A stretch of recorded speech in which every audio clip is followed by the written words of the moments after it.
इस चैप्टर का सबसे लास्ट टॉपिक है हमारा दी सल्तनत in the 15th and 16th centuries.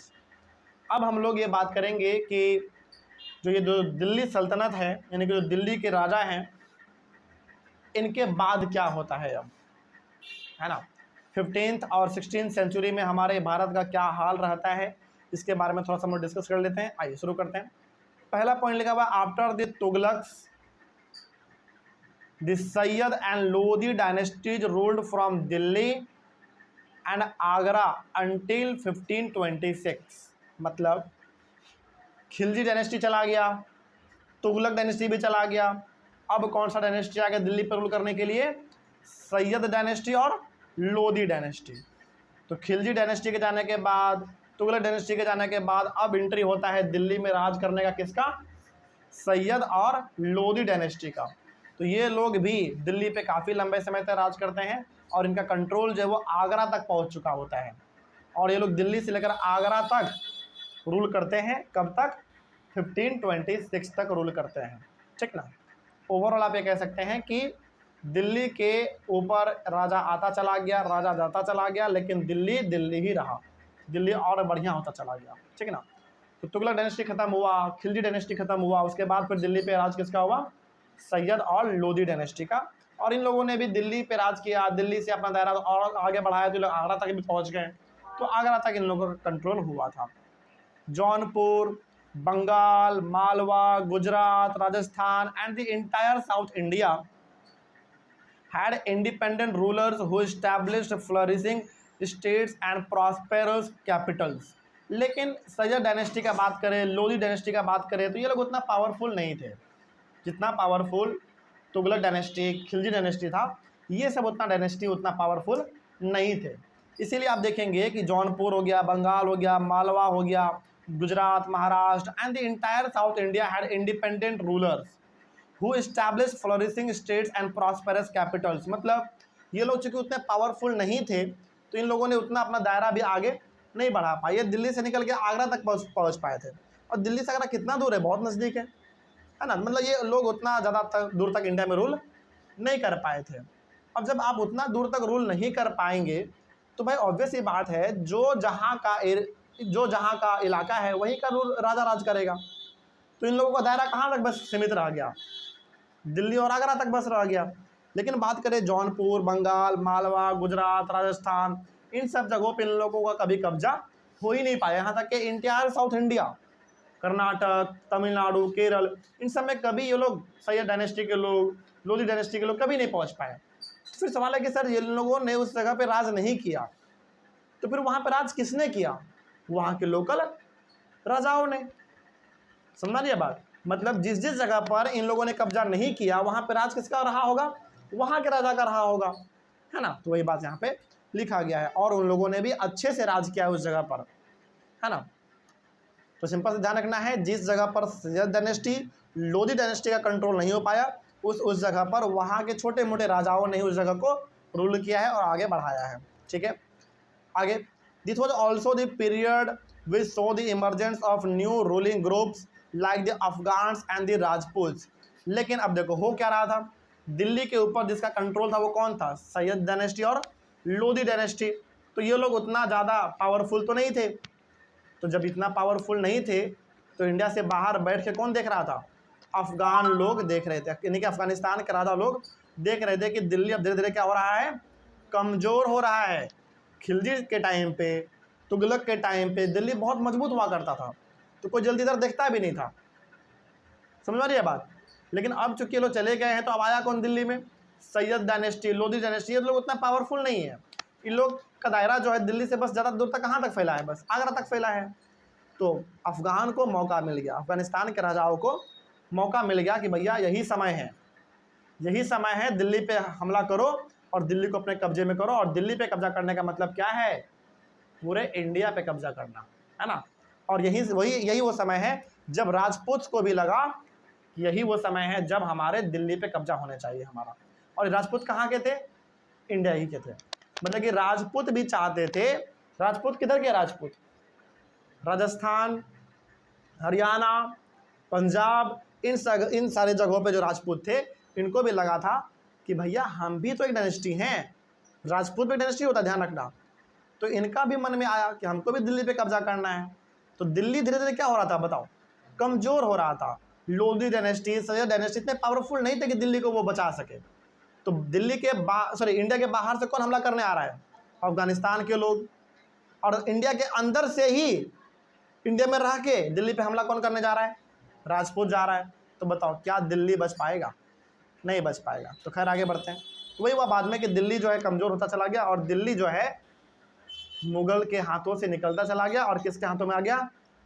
Rajput और अफगानिस्तान के राजाओं के हाथ में आ गया। कुछ समय के लिए आया था, ध्यान रखना है। आगे बात करते हैं। The states established in this period were small but powerful and extremely well administered. तो कुछ जगहों पर कुछ समय के लिए राजपूतों ने भी राज किया है, अफगानिस्तान के राजाओं ने भी राज किया है। ये लोग उतना दायरा तो अपना नहीं बढ़ा पाए, लेकिन बहुत पावरफुल हुए ये लोग, ठीक है ना, ध्यान रखना है। तो ओवरऑल आपको यदि कोई पूछे कि बताओ दिल्ली में जब मुगल्स का पावर घटा तो किसका पावर आया? अफगानिस्तान का, राजपूत का, इन सभी का आया, ठीक है। ये लोग दिल्ली पे आराम से क्यों कब्जा कर पाए? क्योंकि जो सैयद डायनेस्टी था, लोधी डायनेस्टी था, तो वो उतना पावरफुल नहीं थे, आराम से कब्जा कर लिया, ठीक ना। आगे बात करते हैं। अगला हमारा है अबाउट शेर शाह सूर। इसको हम लोग शेर शाह सूरी भी बोलते हैं। तो शेर शाह सूर बोलो, शेर शाह सूरी बोलो, बात क्या रहेगा? सेम रहेगा, ठीक है। आइए थोड़ा सा इसके बारे में बात कर लेते हैं। ये क्या था देखो, शेर शाह सूर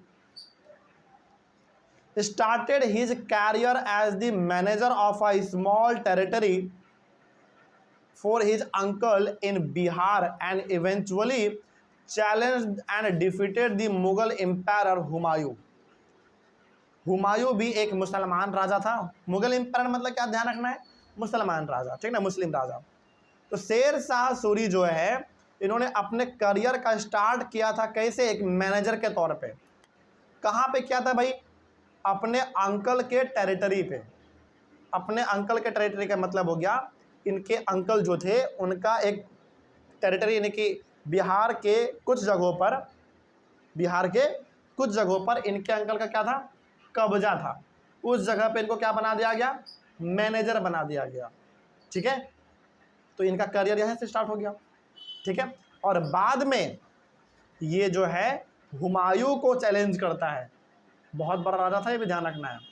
हुमायूं को चैलेंज करता है, यानी कि हुमायूं से लड़ता है और हुमायूं को ये हरा भी देता है। सोचो, मतलब शेर शाह सूरी अपना जो करियर स्टार्ट करता है वो अपने अंकल के यहाँ से करता है। इनके अंकल का कुछ इलाका कहाँ पे था? बिहार में था। मतलब इनके अंकल ने कुछ इलाका जो है बिहार के अंदर कब्जा कर रखा था। इनके अंकल ने बिहार के इलाके के अंदर इनको क्या बना दिया?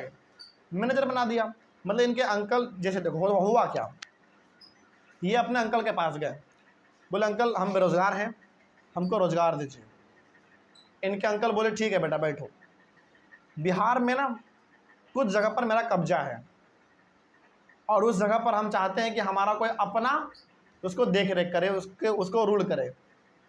तो तुम क्या करो, बिहार के उस जगह पर जाओ जो जहाँ पे मेरा कब्जा है, और तुमको हम बना देते हैं उस जगह का मैनेजर। तो मैनेजर बना दिया। तो इसके अंकल ने इसको क्या बना दिया? मैनेजर बना दिया और बिहार भेज दिया। बोला जाओ तुम उस जगह को संभालो। संभाला, बहुत अच्छे से संभाला, लेकिन इसका मुकाबला धीरे धीरे किसके साथ होने लगा?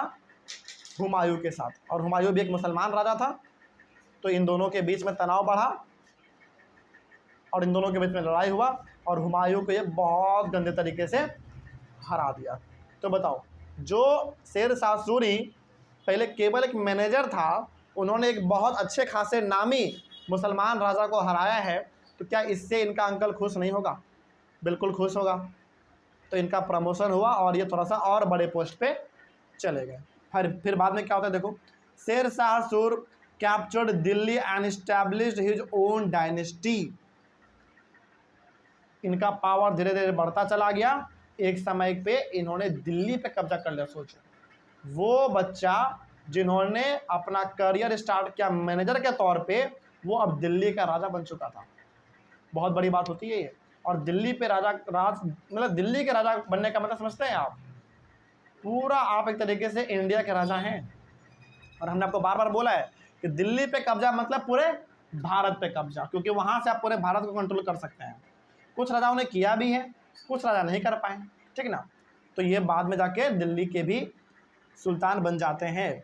Sher Shah Suri dynasty ruled for only 15 years, लेकिन सब दुर्भाग्यवश ये है कि शेर शाह सूरी जो उसका जो पूरा डायनेस्टी था वो मात्र 15 साल तक ही राज कर पाता है, लेकिन 15 साल में ही ये इतना कुछ कर देता है जिसका कोई हिसाब नहीं है। बहुत अच्छे काम किए हैं इन्होंने। आगे, he introduced an administration that borrowed elements from Alauddin Khilji and made them more efficient. मतलब अलाउद्दीन खिलजी हो गया, मोहम्मद तुगलक हो गया, इन सभी ने जो चीज़ छोड़ के चले गए थे ये लोग, उनको इन्होंने दोबारा क्या किया है, रिवाइव किया है। मतलब कुछ जगह, कुछ बिल्डिंग है ना, कुछ तालाब, मतलब जो भी चीज़ उन लोगों ने बनाया था वो बर्बाद हो गया होगा, तो उनको इन्होंने दोबारा क्या किया है, जिंदा किया है। जिंदा मतलब उसको दोबारा इन्होंने इस्टेब्लिश किया है और अपने साम्राज्य को अच्छी तरीके से आगे बढ़ाए हैं। ठीक है, आगे बात करते हैं। Sher Shah Suri's administration became the model followed by the great empire Akbar when he consolidated the Mughal empire. मतलब शेर शाह सूरी मात्र 15 साल तक, मतलब इसका जो डायनेस्टी था, मतलब ये और इनके कुछ चहेते लोगों ने मात्र 15 साल तक रूल किया है, लेकिन 15 साल में ही इन्होंने इतना बढ़िया कुछ काम कर दिया, इतना बेहतरीन तरीके से रूल किया है, इतना कुछ इन्होंने डेवलप किया है कि ये आने वाले राजाओं के लिए क्या बन गए, एक मॉडल बन गए। मॉडल मतलब एक जिनसे लोग इंस्पायर हो सके। इनके बाद जो राजा बना वो कौन बना पता आपको, अकबर बना है। तो अकबर इनसे बहुत ज़्यादा इंस्पायर था और अकबर भी चाहता था कि इनके जैसा ही हमको बनना है और कम समय में बहुत दूर तक अपना दायरा फैला लेना है। मतलब देखो, आप किसी इंसान को फॉलो कब करते हैं, जब उन्होंने बहुत अच्छा कुछ करके दिखाया हो तब, है ना। तो वही चीज़ यहाँ पे शेर शाह सूरी ने इतने कम समय में इतना कुछ अच्छा करके दिखा दिया कि अकबर उसका दीवाना हो गया है। अकबर ये बोलता है कि हमारा आइडियल पर्सन कौन है, शेर शाह सूरी है और हमको उनके जैसा ही बनना है। तो अकबर जब मुगल राजा बनता है, अकबर जब राजा बनता है तो अकबर बहुत ज़्यादा इंस्पायर है किससे, शेर शाह सूरी से।